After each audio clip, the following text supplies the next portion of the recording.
района Шалы выяснилось, что вор, который уже несколько лет крал барашков и никак не попадался, оказался акимом этого же аула. Наш корреспондент узнал причину, по которой аким совершал эти кражи. Этот аким уже достал. Деньги на дороге сожрал, освещение сожрал, ремонт школы сожрал, лекарства в поликлинике сожрал. Теперь пошел жрать наших барашков из сарая, когда уже нажрется и свалит.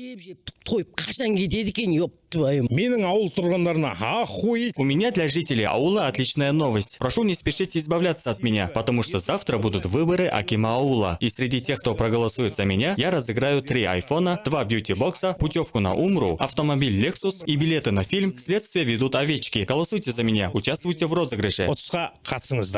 Аким больной ғой біздің диагнозы жа дискоман ба, токсикоман ба, клептоман я. Аким больной, диагноз у него клептоман. Из аула почти 1500 барашков украл. Еще увозил в Челябинск и продавал по 5 миллионов рублей за штуку. Ну в тенге примерно 20 тысяч. Еще теперь весь аул заставляет идти в кинотеатр. Завтра с 14 мая начинается фильм «Следствие ведут овечки». Там Хью Джекман в главной роли. Дерзкая семейная комедия. Но мы и без него собирались идти. Вы тоже сходите.